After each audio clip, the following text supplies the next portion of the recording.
தமிழக வெற்றிக் கழகத்தின் 2வது மாநில மாநாடு மதுரையில் நடக்க இருக்கு. அதில் வரக்கூடிய அறிவிப்புகள், இன்றைக்கு திமுகவும் காங்கிரஸ் கூட்டணி கட்சிகளும் அடித்துக் கொள்ளக்கூடிய ஒரு சம்பவம், அது குறித்தும், அதே போல போக்சோ வழக்கு வேல்முருகன் மீது பாய்கிறதா அது குறித்தும், அதே போல அப்பாவு அவர்கள் பேசியிருக்காரு. தலைவர் விஜய் அவர்கள் குறித்தும் அவர் தாயார் குறித்தும் பேசியிருக்காரு.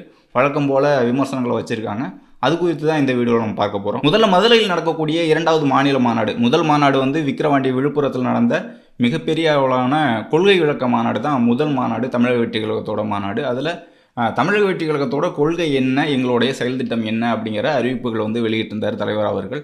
அதுவே மிகப்பெரிய அளவிலான பிரம்மாண்டமான கூட்டமாக தான் இருந்துச்சு. கிட்டத்தட்ட ஒரு 10-12 லட்சம் பேர் அந்த கூட்டத்தில் பங்கேற்றிருந்தாங்க. இப்போது நடக்கக்கூடிய 2வது மாநில மாநாடுங்கிறது மதுரையில் நடக்குது அப்படின்ட்டு அதிகாரப்பூர்வ அறிவிப்பு நேற்று வெளியிட்டிருந்தார் தலைவர் அவர்கள். அந்த அறிவிப்பில் குறிப்பிட்டு சொன்னது இடம், அதாவது மதுரையில் தான் அந்த மாநாடு நடக்க இருக்குது அப்படின்ட்டு. திருச்சியில் நடக்கும் அப்படின்ட்டு எதிர்பார்க்கப்பட்ட நிலையில் மதுரையில் தான் 2வது மாநாடு நடக்குது. அதுவும் ஆகஸ்ட் 25ஆம் தேதி நடக்குது அப்படின்ட்டு தலைவர் அவர்கள் அறிவிச்சிருந்தார். நேற்றைக்கே பூமி பூஜை, அதே மாதிரி பந்தல்கால் நடக்கூடிய விழாவும் எடுத்திருந்தாங்க, நிகழ்வும் நடந்தது.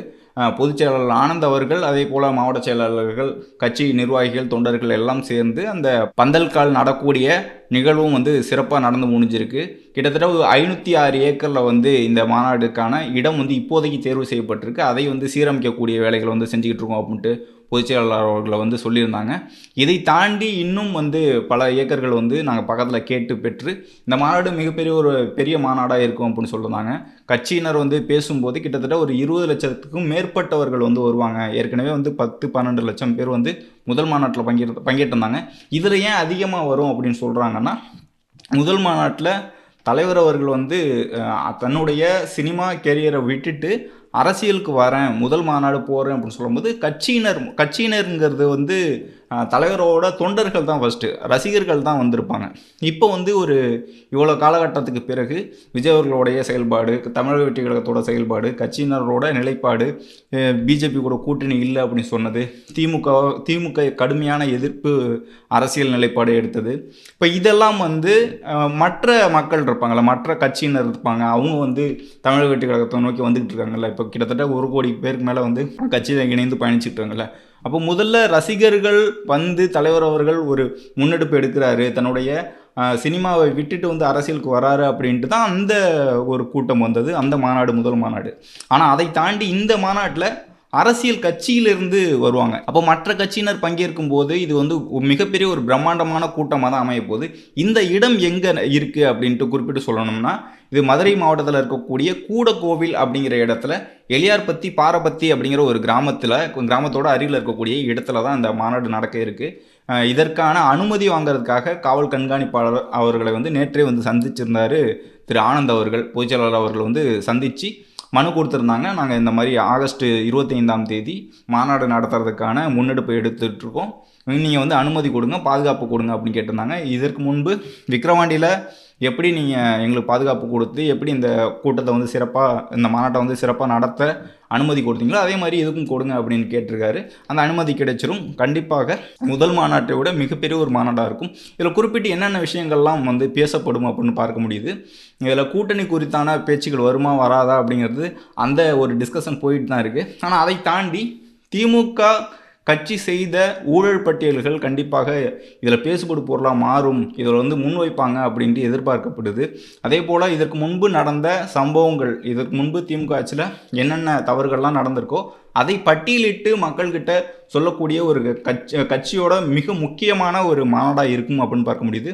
மற்ற கட்சியினரையும் உள்ளே கொண்டு வர்றதுக்கான, அவர்களுக்கு தமிழக வெற்றிக் கழகத்தோட நிலைப்பாடு குறித்து தெளிவாக சொல்லி இந்த தவறுகள்லாம் சரி செய்ய போகிறோம், இதுதான் நாங்கள் முன்னெடுக்கிறோம். எப்படி அஜித்குமார் அவர்களுடைய லாக்அப் டெத்துக்கு பிறகு இதற்கு முன்பு திமுக ஆட்சி காலங்களில் 24 லாக்அப் டெத் நடந்திருக்கு அப்படின்ட்டு மக்களுக்கு வெட்ட வெளிச்சமாக போட்டு காமிச்சோம்ல. இப்போ சமீபத்தில் சென்னையில் நடந்த அந்த போராட்டம் ஆர்ப்பாட்டத்தின் மூலமாக திமுக ஆட்சியில், ஸ்டாலின் அவர்களோட ஆட்சியில் இத்தனை படுகொலைகள் நடந்திருக்கு, இத்தனை லாக்அப் டெத் நடந்திருக்கு, இத்தனை சிறை மரணங்கள் இருக்குது அப்படின்ட்டு தெளிவாக நம்ம விளக்கியிருக்கோம்ல. அந்த மாதிரி 2வது மாநாட்டில் திமுக ஆட்சி காலங்களில் நடந்த எல்லா குற்ற சம்பவங்களும், எல்லா தவறுகளையும், எல்லா ஊழல் புகார்களையும் வெளிப்படையாக வந்து மக்கள்கிட்ட வெளிச்சம் போட்டு காட்ட போகிற ஒரு மாநாடாக இருக்கும் அப்படின்ட்டு எதிர்பார்க்க முடியுது. மிகப்பெரிய அளவிலான பிரம்மாண்டமான மாநாடாக இருக்கும். எப்படி முதல் மாநாட்டுக்கு பிறகு திமுக கட்சியினரும் அதே போல் மற்ற கட்சியினரும் எதிர்க்கட்சிகள் வந்து அச்சமடைஞ்சிருக்காங்களோ அதை தாண்டி மிகப்பெரிய அளவிலான ஒரு அச்சத்தை இந்த மாநாடு அவங்களுக்கு கொடுக்கும் அப்படின்ட்டு தெளிவாக தெரிய வருது. அதே போல் கூட்டணி குறித்தான பேச்சுகளும் வந்து அந்த மாநாட்டில் இடம்பெறுமா அப்படின்னா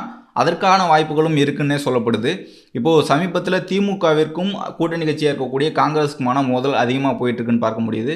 நேற்றைக்கு விவாதத்தில் திருச்சி வேலுசாமி அவர்கள் வந்து எங்களுக்கு கூட்டணி ஆட்சியில் வந்து பங்கு கொடுக்கணும் அப்படின்ட்டு பேசியிருக்காரு. எப்படி முதல் மாநாட்டில் தலைவர் அவர்கள் வந்து ஆட்சியில் பங்கு அதிகாரத்தில் பங்கு அப்படின்னு சொன்னது வந்து இப்போது தான் காங்கிரஸ் கட்சியினர் வந்து பேச ஆரம்பிக்கிறாங்க. விசிக பேசவில்லை. திருமாவளவன் அவர்கள் வந்து அது நீண்ட கால செயல் திட்டம் அப்படின்னு சொல்கிறாரு. தொடர்ந்து திமுக கூட்டணியில் தான் பயணிப்போம். 4 ஓட்டில் வந்து எங்களோட ஓட்டு வந்து 1 ஓட்டு, திமுக வாங்கக்கூடிய 4 ஓட்டுகளில் 1 ஓட்டு எங்களோட ஓட்டுன்னு சொல்கிறாரு. அவர் கூட்டணியை விட்டு வெளியே வருவாரா அப்படிங்கிறது மிகப்பெரிய ஒரு கேள்வி தான். ஆனால் காங்கிரஸ் கட்சியை பொறுத்த வரைக்கும் கூட்டணி ஆட்சிங்கிறத வந்து கேட்க ஆரம்பிச்சிட்டாங்க அப்படின்னே பார்க்க முடியுது.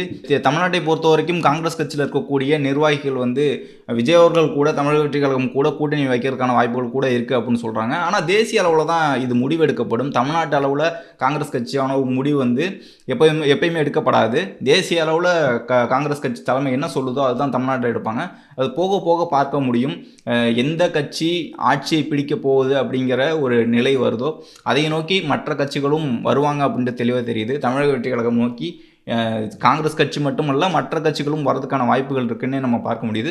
இப்போதைக்கு இந்த பிரச்சனை திமுகவுக்கும் காங்கிரஸுக்குமான பிரச்சனை என்னன்னா, திருச்சி சிவா அவர்கள் காமராஜர் அவர்கள் குறித்து பேசியது, அவர்களுக்கு ஏசி போட்டு கொடுத்தோம் அவர் தங்கக்கூடிய இடங்கள்ல அப்படின்னு சொன்னதும், அதே போல காமராஜர் அவர்கள் இறுதி காலகட்டத்தில் கலைஞர் அவர்களோட கையை பிடிச்சு ஜனநாயகத்தை காப்பாற்றணும் அப்படின்னு சொன்னதாக இவர் பேசிய பேச்சு தான் காங்கிரஸ் கட்சியினர் மத்தியில் வந்து மிகப்பெரிய அளவிலான சர்ச்சையை ஏற்படுத்தி பதில் கொடுத்துக்கிட்டு இருந்தாங்க. பதிலுக்கும் கடுமையான விமர்சனங்களை வச்சுக்கிட்டு இருக்காங்க.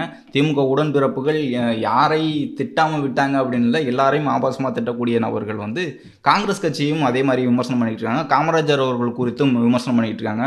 சில பேர் வந்து ஃபர்னிச்சர் வந்து உடைக்கப்பட்டது, காமராஜர் ஃபர்னிச்சர் உடைக்கப்பட்டது, எப்படி ஜீவாவோட கக்கனோட ஃபர்னிச்சர்லாம் உடைச்சோமோ அதே மாதிரி உடைச்சிக்கிட்டு இருக்கோம்னு சொல்கிறாங்க. காமராஜர் அவர்கள் ஃபர்னிச்சராக தான் அவங்களுக்கு தெரிகிறாங்க.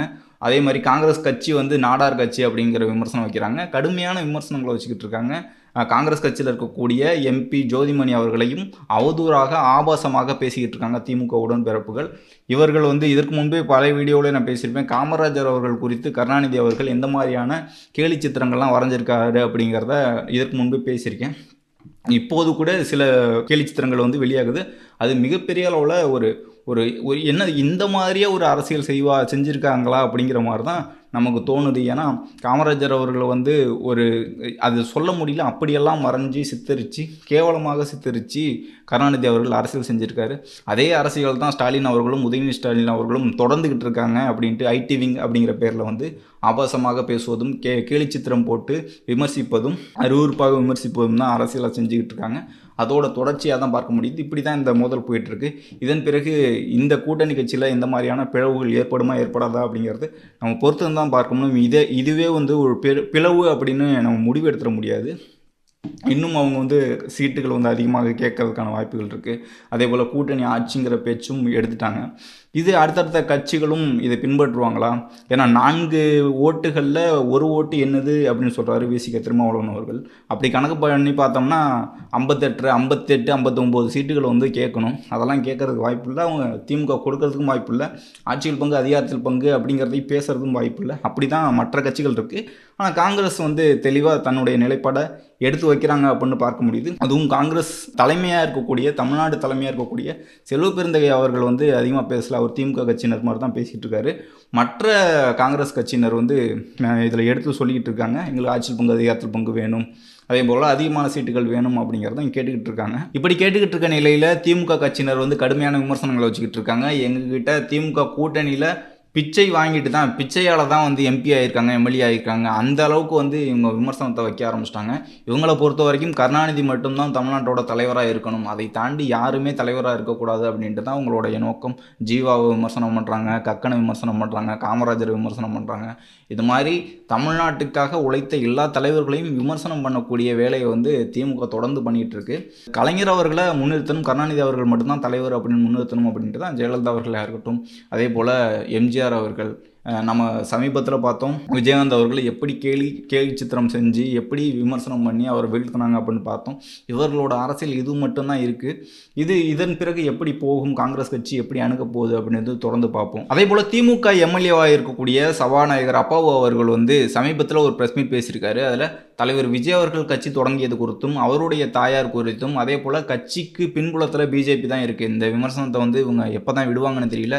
அறிவார்ந்த விமர்சனங்கள் எதுவுமே இல்லாமல் பிஜேபி பின்னால் இருக்குது, பிஜேபி பின்னால் இருக்குது. அவர் தமிழக வெற்றி கழக தலைவர் விஜய் அவர்கள் தீர்மானம் நிறைவேற்றிட்டார். பிஜேபி கூடயும் கூட்டணி கிடையாது, திமுக கூடயும் கூட்டணி கிடையாது அப்படின்ட்டு மறுபடியும் இந்த பழைய விமர்சனத்தையே வச்சுக்கிட்டு இருக்காங்க.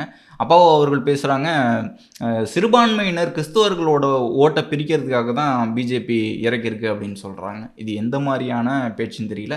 அதுவும் விஜய் அவர்களை மட்டும் குறிப்பிடாமல் அவருடைய தாயார் கிறிஸ்தவர், அதனால் அவரை பிஜேபி இயக்குது, பிஜேபி கிறிஸ்தவர். இது எப்படி சொல்கிறதுன்னு தெரியல. எந்த அளவுக்கு போகிறாங்க பாருங்கள். இது ஹெச் ராஜா பேசியிருந்தா கூட ஹெச் ராஜா இது தொடர்ந்து பேசிகிட்டு இருக்காரு. அதனால் ஹெச் ராஜா குரலாக தான் இருக்கும் அப்படின்ட்டு பார்க்க முடியுது. ஆனால் அப்பாவு அவர்கள் பேசுகிறாரு, சிறுபான்மையினர் ஓட்டை வாங்கிறதுக்காக பிஜேபி இறக்கியிருக்கு, அவரை கட்சி தொடங்க விட்டதே பிஜேபி தான். இந்த மாதிரியான யாரை பார்த்தாலும் பிஜேபி அப்படிங்கிற விமர்சனத்தை விட மாட்டாங்க போல இருக்குது. நாளைக்கு அதான் சொன்னேன், முன்னாடியே சொன்னேன், கனிமொழி அவர்கள் தனியாக கட்சி தொடங்கினாலும் அவங்கள பிஜேபின்னு சொல்லுவாங்க. இன்னும் கொஞ்சம் காங்கிரஸுக்கும் திமுகவுக்கும் பிரச்சனை போணுச்சுன்னு வச்சுக்குவேன், இது காங்கிரஸே பிஜேபி பிடிஎம்னு சொல்லக்கூடிய அளவில் இவங்களுக்கு பிஜேபிங்கிற தாண்டி அரசியலே இல்லை அப்படின்னு தான் பார்க்க முடியுது. அவங்களுக்கு பதில் சொல்லணும். தமிழக வெற்றி கழகம் பிஜேபியை கடுமையாக எதிர்க்கிறது. சமீபத்தில் நடந்த ஆர்ப்பாட்டத்தில் கூட பிஜேபி ஆர்எஸ்எஸ் அப்படின்ட்டு குறிப்பிட்டு சிபிஐ குறித்து பேசும்போது தலைவர் அவர்கள் கடுமையான விமர்சனங்கள் தான் வச்சுக்கிட்டு இருக்காரு. பிஜேபி கூட எந்த காலத்துலையும் கூட்டணி கிடையாது. உங்களுக்கு வாக்குகள் போகுது அப்படிங்கிற ஒரு பட்சத்தில் அதையும் சுருக்கிறதுக்கு சிறுபான்மையினர் வாக்கை பிரிக்க போகிறாரு, கிறிஸ்தவர்களோட வாக்கு பிரிக்க போகிறாருன்னு சொல்கிறாங்க. தமிழக வெற்றி கழகம் எல்லோருடைய வாக்குகளும் வாங்க போகுது அப்படிங்கிறது தான் எதார்த்தம். நீங்கள் சுருக்க வேணாம், நீங்களும் பிஜேபி பிஜேபி கட்சியினர் மாதிரியே பேச வேணாம் அப்படின்ட்டு அப்பாவும் அவர்கள்ட்ட சொல்லிக்கிட்டு இருக்கேன். இதற்கு முன்பே திமுகவினர் இந்த விமர்சனத்தை வைக்க ஆரம்பிச்சிட்டாங்க. ஜோசப் விஜய்னு பேச ஆரம்பிக்கிறாங்க. இவர் கிறிஸ்தவர், அதனால தான் வராரு அப்படின்னு சொல்கிறாரு. அதுவும் எம்எல்ஏவாக இருக்கார், சபாநாயகராக இருக்கார், அவருக்கு தெரியாதான்? அதுவும் அவங்க தாயார் கிறிஸ்தவர்னு சொல்கிறாரு. எந்த டேட்டா வச்சு பேசுகிறாருன்னு தெரில. ரொம்ப பதட்டத்தில் இருக்காங்கன்னு புரிஞ்சுக்க முடியுது. அப்படி தான் அவங்களோட விமர்சனங்கள் இருக்குது. அதான் இன்றைக்கு நடக்கக்கூடிய பிரச்சனை போயிட்டுருக்குல்ல, திமுகவுக்கும் காங்கிரஸுக்கும் போயிட்டுருக்குல்ல. காங்கிரஸே இவங்க பிஜேபி பிடிஎம்னு சொன்னாலும் சொல்லுவாங்க, அந்த நிலையில் தான் இருக்காங்க. சமீபத்தில் ஒரு ட்வீட் ஒன்று பார்த்தேன். முன்னாள் பத்திரிகையாளர் இன்னால் அண்டா அவர்களுடைய ஒரு ட்வீட் பார்த்தேன். அவருடைய சேனலில் ஒரு பேட்டி எடுத்திருக்காரு, திருமாவளவன் அவர்கள் எடுத்திருக்காரு. அதில் என்ன சொல்கிறாருன்னா, திருமாவளவன் கமலஹாசன் அவர்கள் பிஜேபி பி டீமாக செயல்படுறாரு அப்படின்ட்டு 2021 பேசியிருக்காரு. அந்த வீடியோ பார்த்தேன். இப்படி கமலஹாசன் அவர்களை பிஜேபி பி டீம்னு சொல்லிட்டு அவரையே மேடையில் ஏற்றி, அவரையே தன்னுடைய வண்டியில் ஏற்றி விசிக திருமாவளவன் அவர்கள் ஓட்டு கேட்கும் சம்பவம்லாம் பார்க்கும்போது ஒரு நகைப்பாக இருக்குது. இவங்களுக்கு கூட இருந்தால் பிஜேபி கிடையாது, தள்ளின்னு இருந்தால் அவங்க பிஜேபி பி டீம் ஆயிடுறாங்க அப்படிங்கிறத பார்க்க முடியுது. அதே போல் திமுகவோட ட்விட்டர் அக்கௌண்ட்டில் ஒரு ட்வீட் ஒன்று போட்டிருந்தாங்க. நட்பின் இலக்கணம் அப்படின்ட்டு கமல் அவர்களையும் ரஜினிகாந்த் அவர்களும் இந்த சந்திப்பு நடந்ததில்ல, இப்போது 25ஆம் தேதி அவர் எம்பி ஆக போகிறாரு, ராஜ்யசபா எம்பி ஆக போகிறார்ல, அதற்கு ரஜினிகாந்த் அவர்களை சந்திச்சிருக்காரு கமலஹாசன் அவர்கள். அந்த ஃபோட்டோவை எடுத்து நட்பின் இலக்கணம் அப்படின்ட்டு திமுக ட்வீட் பண்ணுது. இதே திமுக தான் கமலஹாசன் கட்சி தொடங்கணுன்னா அவர் பிஜேபி பி டீம் சொன்னிச்சு. ரஜினிகாந்த் கட்சி தொடங்க போகிறேன்னு சொன்னோன்னே பிஜேபி பி டீம் சொன்னிச்சு. ஆனால் இன்றைக்கு திமுக மேடையில் ஏற்றிட்டு அவரை இப்போ பேசி போல வைக்கிறாங்க. அவர் பிஜேபி பி டீமாக தெரியல, இன்றைக்கு சங்கியாக தெரியல. கமலஹாசனையும் இது எந்த மாதிரி திமுக எப்படி சொல்கிறது, அது கூச்சமே இல்லையா அப்படின்னு ஒரு கேள்வி கேட்கணும்ல, கூச்சமே இல்லைல்ல அப்படின்னு ஒரு கேள்வி கேட்கணும்ல. அதுதான் திமுகவாக இருக்குது. பிஜேபி பி டீம் அப்படின்ட்டு கமலஹாசனை சொல்லிவிட்டு அவர் கூட கூட்டணி, பிஜேபி பி டீம் பிஜேபி சங்கியாக வராரு ரஜினிகாந்த்னு சொல்லிட்டு அவர் எல்லா மேடையிலையும் ஏற்றுறது. இது உங்களுடைய சந்தர்ப்பவாத அரசியல் அப்படின்ட்டு புரிஞ்சுக்கணும், மக்கள் புரிஞ்சுக்கணும், இங்கே இருக்கக்கூடிய மக்கள் புரிஞ்சுக்கணும், இஸ்லாமிய கிறிஸ்தவர்களோ அல்லது பிஜேபி கடுமையாக எதிர்க்கக்கூடியவர்களோ புரிஞ்சுக்கணும். இவங்க பேருக்கு மட்டும்தான் எல்லா கட்சியிலுமே விமர்சிக்கிறாங்க. நாளைக்கு காங்கிரஸ் வெளியில் போயிட்டா 2001 மாதிரி பிஜேபியோட கூட்டணி வச்சு தேர்தலில் சந்தித்தாலும் சந்திப்பாங்க. அதுதான் திமுகவோட நிலைப்பாடு. தமிழக வெற்றி கழகம் தீர்மானம் நிறைவேற்றியாச்சு. பிஜேபி கூட எந்த காலத்திலையும் கூட்டணி இல்லை அப்படின்னு நிறைவேற்றியாச்சு. தலைவர் விஜய் அவர்களோட நிலைப்பாடு தெளிவாக இருக்குது. திமுகவோட நிலைப்பாடு அவங்களுடைய பணம் போகக்கூடாது அப்படிங்கிற ஒரு எண்ணத்துலையும் ஆட்சி அதிகாரம் வேணும் அப்படிங்கிற எண்ணத்தில் தான் அணுகுவாங்க. ஆட்சிக்கு முன்னாடி எப்படி இருந்தாருங்க, ஆட்சிக்கு பிறகு எப்படி இருக்காங்க, இப்போதைக்கு எப்படி தமிழ்நாடு இருக்குது அப்படின்ட்டு நீங்களே புரிஞ்சுக்கோங்க. ஆட்சிக்கு முன்பு வந்து கருத்து சுதந்திரம், இங்கே வந்து போராடக்கூடிய வாய்ப்புகள் இல்லை அப்படின்லாம் கடுமையாக பேசின திமுக வந்து ஆசிரியர் போராட்டத்தில் அடித்து உள்ளே தூக்கி வைக்குது. ஆசிரியர்கள் போராட்டம் பண்ணுறாங்க, அடித்து கைது செய்து உள்ளே வைக்குது. அந்த அளவில் தான் இவங்க வந்து கருத்து சுதந்திரம் கொடுக்குறாங்க. உண்மைக்காக போராடக்கூடிய மக்களை வந்து ஒடுக்கக்கூடிய வேலையை வந்து திமுக தொடர்ந்து செஞ்சுக்கிட்டு இருக்கு. அது தொடர்ந்து செய்யும். அதுதான் உங்களோட நிலைப்பாடாக இருக்குது அப்படின்ட்டு நீங்கள் புரிஞ்சுக்குங்கன்னு சொல்கிறேன். இறுதியாக ஒரு செய்தியை பேசிட்டு முடிச்சிடலான்னு பார்க்குறேன். வேல்முருகன் அவர்கள் திமுக எம்எல்ஏவாக இருக்கக்கூடிய தமிழக வாழ்வுரிமை கட்சி வச்சு நடத்தக்கூடிய வேல்முருகன் அவர்கள் தமிழக வெற்றி கழகம் குறித்தும் பரிசு வழங்கக்கூடிய நிகழ்வுல வந்த பெற்றோர்கள் குறித்தும் அந்த மாணவிகள் குறித்தும் கடுமையான விமர்சனங்கள் வச்சிருந்தாங்க. தலைவர் அவர்கள் குறித்து கடுமையான விமர்சனங்கள் வச்சிருந்தாங்க. அதற்கு புகார் கொடுக்கப்பட்டிருந்தது. ஆதித்ய சோழன் அப்படின்ட்டு தமிழக வெற்றி கழகத்தை சேர்ந்த வழக்கறிஞர் வந்து ஆன்லைன் புகார் கொடுத்திருந்தாரு. தேசிய குழந்தைகள் உரிமைகள் பாதுகாப்பு ஆணையத்தில் வந்து அந்த புகார் கொடுத்திருந்தாரு. இவர் மீது போக்சோ வழக்கு பதிவு செய்யணும் அப்படின்ட்டு கொடுத்திருந்தாங்க. அவங்க உத்தரவு பிறப்பிச்சிட்டு இருக்காங்க. யாருக்கு அப்படின்னா தலைமை தேர்தல் அதிகாரி, தமிழ்நாட்டோட தலைமை தேர்தல் அதிகாரிக்கு வந்து அவங்க வந்து அனுப்பியிருக்காங்க. இந்த உத்தரவு பிறப்பிச்சிருக்காங்க. ஒரு மீது நடவடிக்கை எடுக்கணும் அப்படின்ட்டு கொடுத்துருக்காங்க. இப்போ தலைமை தேர்தல் அதிகாரி வந்து டிஜிபி அவர்களுக்கு வந்து அவங்க உத்தரவு பிறப்பிச்சிருக்காங்க. நடவடிக்கை எடுக்கணும் அப்படின்ட்டு அவங்களுக்கு உத்தரவு பிறப்பிச்சிருக்காங்க. இப்போ தமிழக வாழ்வுரிமை கட்சி வேல்முருகன் அவர்கள், திமுக எம்எல்ஏவாக இருக்கக்கூடிய வேல்முருகன் அவர்கள் பரிசு வழங்கக்கூடிய நிகழ்வுல பெற்றோர்கள் குறித்தும் அவர்களுடைய பிள்ளைகள் குறித்தும் பெண் பிள்ளைகள் குறித்தும் தலைவர் விஜய் அவர்கள் குறித்தும் தமிழக வெற்றி கழகம் குறித்தும் ஆபாசமான பேச்சு பேசியிருந்தார்ல, அதற்கு அவர் மீது வந்து போக்சோ வழக்கு பதிவு செய்யக்கூடிய நிலைக்கு வந்து எட்டிருக்கு அப்படின்னு நம்ம பார்க்க முடியுது. இந்த புகாரோட அடுத்த கட்டமா வந்து அவர் மீது வழக்கு பதிவு செய்து டிஜிபி அவர்கள் வந்து உத்தரவு கொடுத்திருக்காங்க. வேல்முருகன் அவர்கள் மீது போக்சோ வழக்கு பதிவு செய்யப்பட்டுச்சுன்னா குறைந்தபட்சம் வந்து 3 ஆண்டுகள் சிறை தண்டனை, அதிகபட்சமா 7-8 ஆண்டுகள் வந்து சிறை தண்டனை இருக்க வாய்ப்புகள் இருக்கு. அதே போல அபராதம் இருக்க வாய்ப்புகள் இருக்கு. ஆனால் நடவடிக்கை எடுப்பாங்களா அப்படின்ட்டு தான் நம்ம தொடர்ந்து பார்க்கணும். ஏன்னா அந்த வழக்கை வந்து உடனடியாக நடவடிக்கை எடுக்கிறாங்களா எடுக்க மாட்டாங்களா அப்படின்ட்டு பார்க்கணும். இதை நீர்த்து போக செய்வாங்களா அப்படிங்கிறதையும் நம்ம தொடர்ந்து பார்க்கணும். ஆனால் வேல்முருகன் அவர்கள் மீது நடவடிக்கை எடுக்கப்பட்டால் 3-7 முதல் 8 ஆண்டுகள் வந்து சிறை தண்டனை கன்ஃபார்ம் அப்படின்ட்டு நமக்கு தெளிவாக தெரிய வருது. இதன் பிறகு மற்ற கட்சி தலைவர்கள் வந்து எப்படி வேணால் பேசலாம் அப்படின்ட்டு நினைக்கிறாங்கல்ல, அவங்களுக்குன்னா ஒரு பாடமாக இருக்கும் இவர் மீது எடுக்கக்கூடிய நடவடிக்கை அப்படின்ட்டு நம்ம பார்க்க முடியுது. மற்ற கட்சியினர், குறிப்பிட்ட திமுக கட்சியினர் வந்து எல்லோர் மீதும் வந்து கடுமையான விமர்சனங்களை வந்து கேவலமான விமர்சனங்களை வச்சுக்கிட்டு இருக்காங்க. யாருமே பேசக்கூடாது, எந்த ஆபாச பேச்சும் பேசக்கூடாது அரசியலில் அப்படின்னா இந்த புகார் மீது நடவடிக்கை எடுக்கப்பட்டு இவருக்கு வந்து தண்டனை கிடைக்கப்பட்டுருச்சுன்னா இதன் பிறகு பேச மாட்டாங்க அப்படின்ட்டு பார்க்க முடியுது. இதற்கு சரியான நடவடிக்கை எடுக்கணும் தமிழக காவல்துறை, ஸ்டாலின் அவர்களுடைய காவல்துறை. இந்த சட்டத்திட்டங்கள்லாம் அவங்க எப்படி பயன்படுத்துகிறாங்க அப்படின்னு பார்ப்போம். தொடர்ந்து பேசுவோம், மக்களுக்காக பேசுவோம். டிவிகே ஆர்மி தமிழக வெற்றி கழகத்திற்கு ஆதரவு ஊடகமாக இருக்கக்கூடிய டிவிகே ஆர்மி ஊடகத்துக்கு உங்களுடைய ஆதரவு கொடுங்கன்னு கேட்டுக்கிறேன். நன்றி.